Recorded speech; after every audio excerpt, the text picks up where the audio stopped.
Primera carta de Pedro, capítulo 2, versículo 9. Mas vosotros sois linaje escogido, real sacerdocio, nación santa, pueblo adquirido por Dios, para que anunciéis las virtudes de aquel que os llamó de las tinieblas a su luz admirable. El título de esta enseñanza del culto de la mañana es Reconociendo mi identidad en Cristo. Es importante que las personas reconozcan su propia identidad. Es importante que las personas conozcan sus propias raíces, su propia identidad, su raza. Ahora, ¿cuán importante entonces es considerar la identidad que tenemos en Cristo? ¿Conoces tu identidad en Cristo? ¿Conoces tu identidad en Dios? Este pasaje nos va a ayudar mucho para fortalecer esto, hermanos. Pero siempre vamos examinando el contexto del pasaje, ¿no? Vamos a ir al capítulo 2, versículo 1 de la primera carta. Vamos a empezar en el versículo 1. Nos menciona lo siguiente, y este es un primer punto en esta enseñanza. Desechando y deseando. ¿Qué cosa vamos a desechar y qué cosa vamos a desear? Desechando pues toda malicia, todo engaño, hipocresía, envidias y todas las detracciones. Versículo 2, desead como niños recién nacidos la leche espiritual no adulterada. Ahí está lo que hay que desear, la leche espiritual no adulterada, para que por ella crezcáis para salvación, si es que habéis gustado la benignidad del Señor. Bien, desechando, hermanos. Y esto es poner lejos, despojarse. La idea es como quitarse una ropa. Quitarse un vestido, desechando. Y esto nos conecta precisamente con la exhortación. Vea el capítulo anterior, el capítulo 1 de la misma primera carta, el versículo 22, hay ahí una amonestación. El versículo 22, Pedro está diciendo a los hermanos que leían esta carta: habiendo purificado vuestras almas por la obediencia a la verdad mediante el Espíritu, para el amor fraternal no fingido, amados unos a otros entrañablemente de corazón puro. Me encanta esta frase, hermanos. Amor fraternal no fingido, el amor verdadero. Amor fraternal no fingido, amaos desde las entrañas, hermanos, de corazón puro. Y ahí el versículo 23 dice, renacidos, usted sabe, hemos vuelto a nacer en el Señor, no de una simiente corruptible, sino de una simiente incorruptible. Ustedes saben, hermanos, que el nuevo nacimiento nos está enfocando ¿a dónde? A la eternidad, más allá de la muerte. Entonces, por eso Pedro está diciendo, mira, es una simiente allá, incorruptible.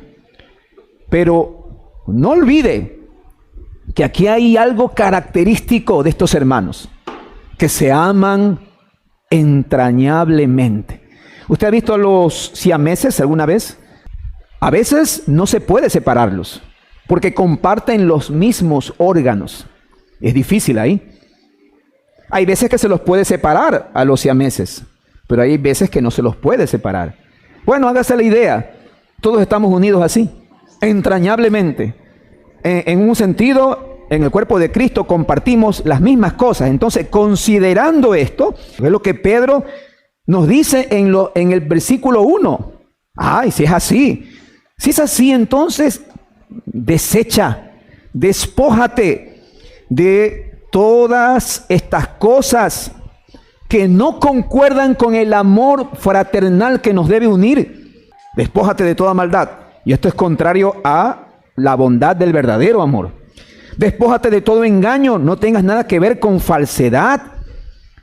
Busca siempre la sinceridad, busca la verdad. No tengas nada que ver con la hipocresía, despójate de la hipocresía, porque la hipocresía es un fingimiento, es una simulación, es una máscara, es una careta que se pone a alguien y te sonríe por fuera, pero por dentro te quiere ver hundido. Despójate de eso, no tienes nada que ver con eso. Ahí está el amor fraternal que nos une. Despójate de las envidias. Esto es odio hacia alguien. La codicia, cuando tú ves a alguien, ahora tengo un buen trabajo y estoy ganando bien. Y tú le sonríes y todo, hoy te abrazo, oro por ti, pero por dentro lo quieres ver hundido. Codicia, envidia, falsedad, hipocresía. Eso ni siquiera se nombra entre nosotros, dice Pablo. Hipocresías, envidias, regresando a lo que dice el apóstol Pedro aquí. Todas las detracciones, despójate de toda detracción, hace referencia a las murmuraciones, a las difamaciones, a las calumnias. Es interesante, hermanos, que estas cosas no pueden estar cuando existe ese amor fraternal. No puede ser, hermanos, que el mundo a veces con sus organizaciones y sus cosas pueda ser más unido que los creyentes dentro de una iglesia local. A veces estas organizaciones que en ciertas ocasiones no son nada buenas para la sociedad, tienen códigos de ética que los ligan hasta con la muerte. La deslealtad se paga caro. Yo no estoy queriendo considerar ese ejemplo, solamente quiero que usted haga una comparación, pues si a veces en el mundo, en sus malos pensamientos, tienen un concepto tan alto de la lealtad, ¿cuánto más entonces en el Señor? ¿Cuánto más la lealtad que debe haber entre nosotros como hermanos en la fe? Que el Señor quite cualquier actitud hipócrita, falta de sinceridad, que se pueda ver realmente a veces con quién uno está tratando en el Señor. Es importante esto, hermanos, si estamos hablando de que nos une un amor por nuestras mismas entrañas. Lo que respiramos, lo respiramos todos en Cristo. La sangre que corre por nuestras arterias y venas es la misma sangre del Salvador. Por eso es que la cena siempre se convertirá en una confrontación con tu propia alma, de no tomar un juicio, de no decir que eres un solo cuerpo, pero estás dividido. Ten cuidado de eso, ten cuidado. Cuidado, hermanos. La iglesia no puede estar en los pensamientos de todos, definitivamente, pero ten cuidado. Que no estés dividido cuando estés tomando la cena del Señor. Que no estés dividido en tus pensamientos. Pero el apóstol Pedro hace una buena ilustración. Hermanos, aquí hay bastantes niños chiquitos, ¿no? Algunos todavía son de biberón. Dice ahí, desead como niños recién nacidos. En un sentido, desecha toda malicia, todo engaño, hipocresía, envidia, detracciones. Despójate de eso, quítate esas cosas. Y mira el contraste. Desea. Y una ilustración preciosa, hermanos, como un recién nacido, la leche espiritual no adulterada. Esto indica un fuerte deseo, hermanos. El ejemplo del bebé es exacto, por favor. El niño, ¿cómo se desespera de chiquitito, no? Esa desesperación, ese deseo, bien ilustrado en la figura del bebé. ¿Es así usted? ¿Es así como desea también la palabra del Señor? Ese deseo de alimentarse así como el niño lo hace de la leche que sale del seno de su madre. Esa leche que sabemos que espiritualmente es la palabra de Dios, no adulterada, no contaminada. Imagínense qué precioso, ¿no? Es la única leche que el niño puede tomar y saber que es saludable. Es así como manifiestas tu deseo de esa hambre por la palabra de Dios, por la ley de Dios. Recordemos el Salmo 19, versículo 8. Los mandamientos de Jehová son rectos, que alegran el corazón. Y el versículo 10 dice, deseables son sus mandamientos, más que el oro, más que mucho oro, el mejor oro que pueda haber. Y más dulces sus mandamientos que la miel. Así mismo, hermanos. Así es la palabra de Dios. Pero la cuestión es cuánto tú deseas la palabra. Ahora, tomando en cuenta esta ilustración, es interesante que esa leche espiritual, así como en el bebé da crecimiento, tiene que darte crecimiento a ti. En lo espiritual, esa leche espiritual tiene que darte crecimiento. Y si no creces, algo está mal. Si no creces, algo está pasando. No creces, no tienes hambre, no te fortaleces. Bueno, vea su propia alma de esa manera. ¿Está creciendo en Dios? ¿Está respondiendo en obediencia a la palabra del Señor? ¿Está mostrando realmente una profesión de su fe que sea evidente? Una de las cosas que se está viendo grandemente en las iglesias es precisamente el nominalismo cristiano. Es decir, montones de iglesias con montones de cristianos, pero solamente de nombre. Solamente de nombre. No hay profesiones de fe. Es como el niño que no crece. Pero cuando crecemos es diferente. Cuando crecemos es diferente. Pero ¿y si no crece? ¿Y si no hay una respuesta de crecimiento en tu vida? ¿Qué vas a hacer? ¿No es una alarma para tu propia alma? Que no crezcas, que te acomodes a las cosas del mundo, que te da igual si un día estás en la iglesia, si otro día no estás. ¿Es así como quieres vivir tu vida de cristiano?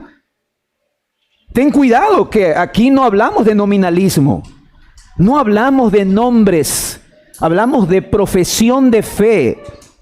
Es decir, que lo que hay en tu corazón, que nadie te lo va a discutir. Tu devoción al Señor, tu oración personal, tus tiempos de disciplina con el Señor, tu lectura de las Escrituras, lo que es personal tuyo, no te lo va a discutir nadie si no se ve evidenciado en una profesión de fe pública.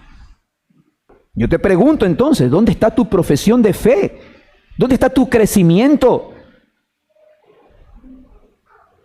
Pablo dice, desead como niños recién nacidos la leche espiritual no adulterada. El versículo 3, si es que habéis gustado, dice. Mira lo que dice el versículo 3. Primera de Pedro 2:3. Si es que habéis gustado la benignidad del Señor. Desea como niño recién nacido la leche espiritual no adulterada. Desea la palabra para que por ella crezcas. ¿Para qué? Para salvación. En la medida que crecemos en la fe, se afirma nuestra salvación. Escucha esto, en la medida que crecemos en nuestra fe, más seguridad tenemos en la salvación de Cristo. No andamos tambaleantes por ahí pensando que ya estamos rumbo al infierno. No, tenemos mayor seguridad. Recuerda las palabras del apóstol Pablo, ¿no? No hay nada que me separe del amor de Dios en Cristo Jesús. Ni lo alto, ni lo bajo, ni principados, ni potestades, ni la vida, ni la muerte. Ninguna cosa creada me puede separar del amor de Dios que es en Cristo Jesús. Ninguna. Pero es importante, si es que tú has gustado de la bondad del Señor, si tú no has gustado de la bondad inmensa y la misericordia del Señor, ¿cómo podemos hablar de esto para tu vida? ¿Cómo podemos hablar de esto? El creyente, si está consciente de su fe en Cristo, entonces él disfruta de la benignidad del Señor. Se goza de la bondad infinita del Señor. Se goza de su misericordia. Ya no estamos rumbo a la condenación. El Señor nos ha salvado. ¿Está eso presente en tu mente? Ahora, Pedro nos da dos figuras, sí, antiguo testamentarias, pero muy claras para entender mejor esto. Versículo 4 dice, acercándonos a él, piedra viva, desechada ciertamente por los hombres, mas para Dios escogida y preciosa. Versículo 5, vosotros también como piedras vivas, sed edificados como casa espiritual y sacerdocio santo, para ofrecer sacrificios espirituales aceptables a Dios por medio de Jesucristo. Dos figuras que nos ayudan a nosotros. Número 1, la de un templo, una casa espiritual. Versículo 4, ¿cómo te acercas a él? Bien, tú te acercas entendiendo que nuestro Señor es esa piedra viva que fue desechada por los hombres, pero que fue escogida por Dios. Y si Él es esa piedra viva, entonces nosotros somos edificados como un templo santo para el Señor, como una casa espiritual. Es una buena ilustración que habla que pertenecemos a ese cuerpo de Cristo, en el sentido de ver de un templo santo que crece para el Señor. Si nuestro Dios es una piedra viva, escogida y preciosa, ¿qué somos nosotros? Somos piedras muertas? ¿Somos piedras que están fuera de la construcción? ¿Somos piedras que no sirven para nada? No, también somos piedras vivas, también escogidas y preciosas. ¿Ves la ilustración? Pero también el versículo 4 nos dice, para ofrecer sacrificios espirituales aceptables a Dios por medio de Jesucristo. Es decir, aquí está la figura del sacerdocio. Si hay un templo, una figura de un templo, ya no tenemos esa figura hoy. ¿Entendemos eso, no? Ya no tenemos esa figura de un templo, porque el templo ahora, ¿quiénes somos? Somos nosotros. Pero la figura del templo supone también que haya un sacerdocio. ¿Quiénes ministraban el templo? Los sacerdotes levitas. Ellos ministraban la presencia del Señor. Ellos trabajaban en la presencia del Señor. Se encargaban de todas las cosas, los sacrificios. Ofrecían sacrificios. Bueno, esa misma figura antiguo testamentaria es ahora también aplicable a nosotros. Porque somos templo, pero también somos sacerdotes. Recuerda que cuando nuestro Señor expiró en la cruz y dijo, todo ha sido consumado, recuerda el velo del templo que separaba el lugar santo del Altísimo, se rasgó de arriba abajo. Y eso es una clara interpretación de que ahora tú no te acercas a Dios usando un sacerdocio de una persona intermediaria. Puedes acercarte directamente al trono de su gracia a través de la sangre de nuestro Señor y Salvador Jesucristo. ¿Puedes ver entonces esa figura? Un templo donde eres una piedra viva y un sacerdocio espiritual. Ya no hay levitas. Ahora tú y yo somos sacerdotes de Dios. ¿Y cuál es nuestro oficio? Bueno, por lo menos podemos recordar Romanos 12:1. ¿Recuerdas la palabra del apóstol? Hermanos, os ruego por las bondades grandes y las misericordias que Dios ha tenido con tu vida. Presenta tu cuerpo como un sacrificio vivo, santo, agradable a Dios, porque ese es tu culto racional. Solo por mencionar nomás esa figura sacerdotal, donde tú y yo nos acercamos. ¿Y cuál es la ofrenda que presentamos? A ver, nosotros mismos. ¿Entiendes eso? Nosotros mismos. Pablo está diciendo, os ruego, hermanos. Parece que como muchos de nosotros, tal vez a veces no entendemos. Y pensamos que venir a la casa de Dios es cualquier cosa. Pensamos que venir a la casa de Dios es hacer negocios. Pensamos que venir a la casa de Dios es sentarme, aislarme y no saber quién está a mi lado y ver lo que hay en mi celular. Oigan, qué falta de reverencia, qué falta de amor. Si solamente pudiéramos contemplar la maravilla de Dios allá en el Sinaí. ¿Quién podía entrar en su casa y tomar una negligencia como esta sino recibir la muerte? Claro, eso no sucede hoy por la gracia de Cristo. Pero aún así, mis hermanos, tanta irreverencia que hay el día de hoy. Y cuando hablo de la casa de Dios, por favor, no estén pensando en estas cuatro paredes. Todos nosotros somos la casa del Señor. Aquí está la iglesia, el cuerpo de Cristo congregado. No veas la parte física, hermanos. Si vamos a ver la parte física, hay mucho que hacer aquí. Cuando nos reunimos como iglesia, somos la casa de Dios. ¿Cómo le dice Pablo a Timoteo? ¿Qué es la casa de Dios? Es columna y fundamento de la verdad. Columna, sostén de la verdad. La casa de Dios, su iglesia. Y fundamento de la verdad, de la palabra del Señor. Pero ¿cómo es menospreciado esto hoy? La gente no entiende lo que esta figura antiguo testamentaria, por favor, lo que pasaba en el Antiguo Testamento era una figura de lo que hoy somos en Cristo. Somos templo del Señor y por eso tenemos que guardar nuestro corazón y nuestra mente. Pero asimismo también somos sacerdotes ministrando la presencia del Señor, llevando nuestros propios cuerpos como un sacrificio agradable a Dios. ¿Entiendes eso? ¿Por qué te acercas entonces al Señor con un corazón resentido? ¿Por qué te acercas al Señor con un corazón que guarda mentira, hipocresía, falsedad? ¿No es eso menospreciar la presencia del Señor? ¿Tú crees que el Señor no conoce el estado de nuestro corazón?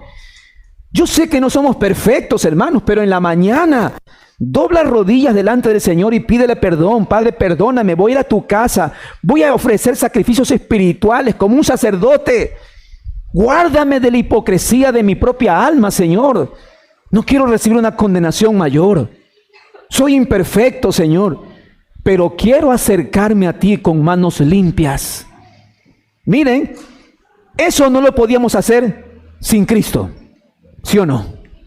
Ahora lo podemos hacer en Cristo. Esa es una gracia inmensa que hemos recibido los creyentes. Y esa es nuestra identidad como cristianos. Y luego el apóstol Pedro trae el argumento de la piedra angular, hermanos, de una manera bíblica, así como Pablo cita muchas veces el Antiguo Testamento. Ahora Pedro, ya que habló de la piedra angular, ya que habló del sacerdocio, ahora trae la escritura, versículo 6 en adelante, dice, por lo cual también contiene la escritura. Mire, he aquí pongo en Sión la principal piedra del ángulo, escogida y preciosa, y el que creyere en él no será avergonzado. Una cita de Isaías 28:16. Miren cómo se conecta toda la escritura, hermanos, todo es una unidad. He aquí pongo en Sión una piedra escogida y preciosa, piedra angular. Eso de piedra angular es piedra principal de la edificación. Piedra angular es la piedra principal, y el que creyere en él no será avergonzado. Versículo 7, pues vosotros los que creéis, para los que creéis, él es precioso, pero los que no creen, y cito otra vez el Antiguo Testamento, la piedra que los edificadores desecharon ha venido a ser cabeza del ángulo. Mira, en la Biblia de las Américas dice, la piedra que desecharon los constructores se ha convertido en la piedra principal. Y cita el Salmo 118:22. ¿Es bueno citar las Escrituras? Es el fundamento, hermanos. Pedro tiene que dar ese argumento claro. Y de esa manera, en calidad de apóstol, está uniendo, mire eso, está uniendo estos dos pueblos. Eso es parte de nuestra identidad. Está uniendo dos pueblos. ¿Cuáles pueblos? Todos los judíos que recibieron y estuvieron bajo la ley, y todos los gentiles, ahora en la gracia de Cristo. Entonces, Pedro les dice, versículo 7, la piedra que desecharon los constructores se ha convertido en la piedra principal. Y el versículo 8 cita otra vez al profeta Isaías, y piedra de tropiezo y roca de escándalo, pues tropiezan. ¿Cómo tropiezan? Siendo desobedientes a la palabra, y también para lo cual estaban destinados. Te lo digo de una manera sencilla. Si estamos hablando de Cristo, la piedra angular, y estamos hablando de que tú eres una piedra viva en la construcción, en ese templo espiritual, y estamos hablando de que ofreces un sacerdocio, tu mismo cuerpo, si estas cosas para ti no son una verdad en la cual puedas afirmarte, entonces estás tropezando con esta piedra de tropiezo. La piedra angular se convierte ahora en una roca de escándalo. ¿Por qué de escándalo? Porque el Señor hablaba de estas cosas, y eso está en Mateo 21:42. Él hacía estas referencias mismos a todas las multitudes y se escandalizaban de él. Pero si este es el carpintero, conocemos a su papá, a su mamá, ¿y quién es este que está hablando estas cosas? Y lo menospreciaban, hacían escándalo, tropezaban. Y los fariseos tropezaron y hermanos, como decimos nosotros, se estrellaron contra la piedra angular y fueron desmenuzados. Porque hoy no existe esa secta. Hoy hablamos de cristianos y creyentes.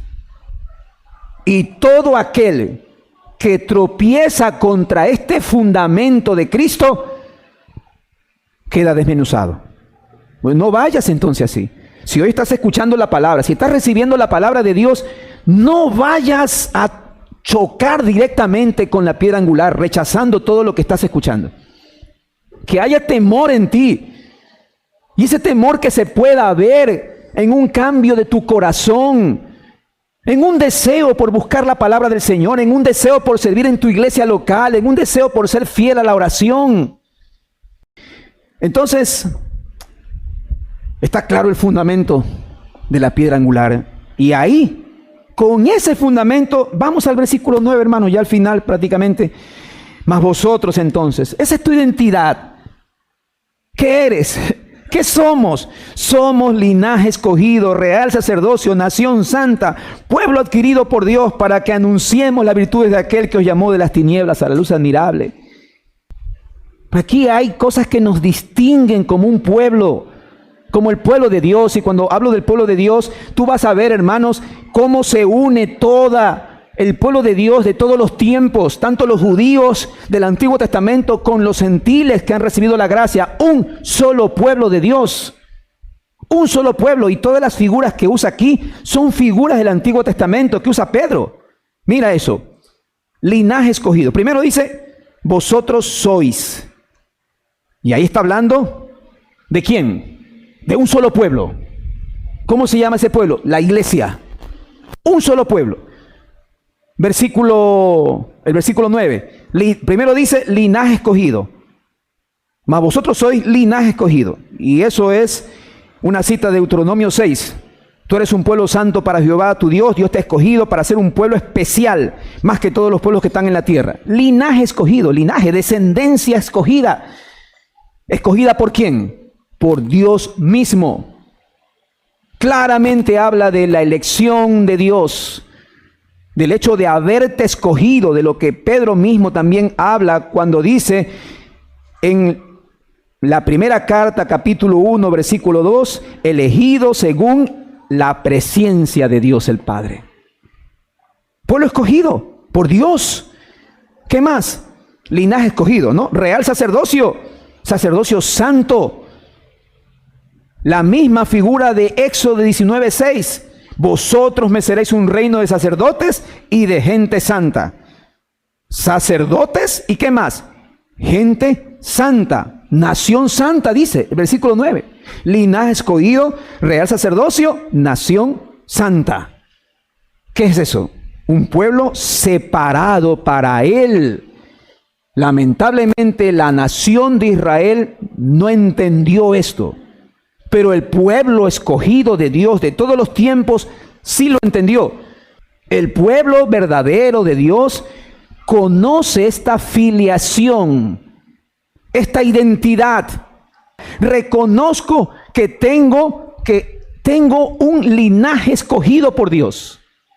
Esto no es cuestión de nombres o apellidos. Dios lo hizo por su bondad, en su misericordia, pero asimismo me ha dado un sacerdocio real. Mi sumo sacerdote es el Señor Jesucristo. Y yo soy un sacerdote también. Y asimismo una nación santa, separada para Dios.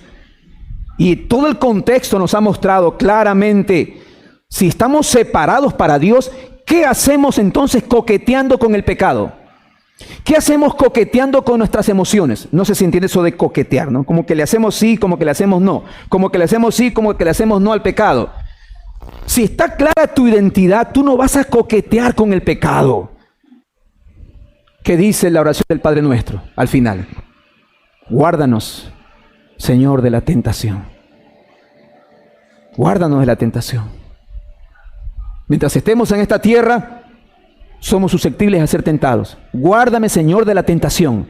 Pero eso es diferente a que estés coqueteando con el pecado. Hoy sí, mañana no.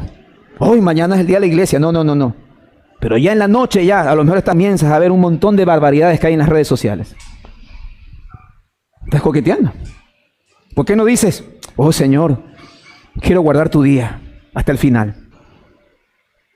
Así no podemos nosotros vivir nuestra vida como una nación separada para Dios.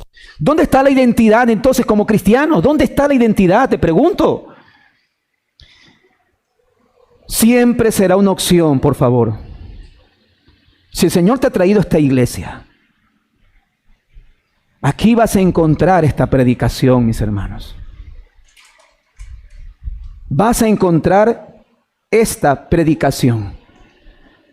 Pero recuerda, hay cantidad de endulzadores para muchos oídos.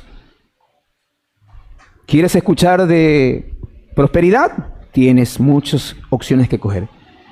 ¿Quieres escuchar de positivismo? Que el pastor nos habla otra vez nos está hablando de que el pecado, que el arrepentimiento, como que... ¿Qué quieres escuchar? ¿Positivismo? ¿Bonitos mensajes? ¿Que levanten tu ánimo, tu espíritu? ¿Que afiancen tu autoestima? ¿Eso quieres escuchar? Hay opciones. Pero si es Dios que te ha traído a este lugar, es aquí lo que vas a escuchar. Es que te encuentres con tu identidad cristiana, con tu verdadera identidad en Cristo.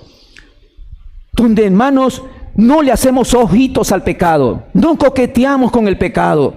Sí, somos todavía débiles en nuestra carne, pero eso es diferente a ceder a las tentaciones de la carne y luego vernos envueltos en muchos problemas por nuestro pecado. Nación santa, pueblo adquirido por Dios. ¿No debe eso reconfortar tu corazón? ¿Cuánto valió que el Dios Todopoderoso te adquiera como su tesoro especial, si no es la sangre de su propio Hijo? ¿Es poco acaso? Piensa en esto, la gente a veces quiere comprar las mejores cosas y mientras mejor compra y más invierta, más dinero y más cuantía vale. ¿Podemos comparar las cosas de este mundo vanas con la sangre preciosa de nuestro Señor Jesucristo, con la cual Dios nos adquirió para Él como su tesoro especial sobre toda esta tierra? Pero algo más falta. Mira la parte final del versículo 9. Hermanos, esto nos va a confrontar siempre, porque reconozco mi identidad. Entonces, ¿dónde está esta última parte? Para que anuncies las virtudes de aquel que te llamó de las tinieblas a su luz admirable. ¿Dónde está tu proclamación? Si realmente tu identidad en Cristo está marcada, ¿dónde está tu testimonio? ¿Dónde está tu proclamación del Evangelio para otros?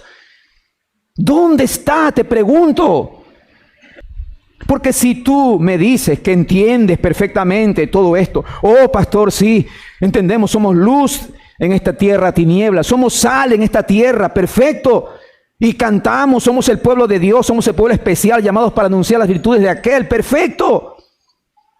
Pero si no hay precisamente la proclamación del Evangelio, todo lo que podrás decir es jactancia. Es jactancia nomás. Tú dices que has entendido tu identidad, pero no haces tu responsabilidad. Y si no haces tu responsabilidad, déjame decirte que no has entendido nada. Alguien podrá decir, pero yo sí hablo de Cristo. Yo sí hablo de Cristo. Yo te voy a decir, la iglesia local puede dar fe de tu vida y tu proclamación. Óigame, hay muchos por ahí. Muchos en redes sociales, en internet, hay muchos proclamadores, por todos lados hay. Muchos. Yo te preguntaría entonces, ¿la iglesia local donde te reúnes puede dar fe de tu identidad cristiana? ¿Puede dar fe de tu profesión? ¿Puede dar fe de tu proclamación? Déjame recordarte que la principal piedra, la piedra angular, fue puesta como cimiento de su iglesia. Así que no tropieces con esa roca. No tropieces con esta roca.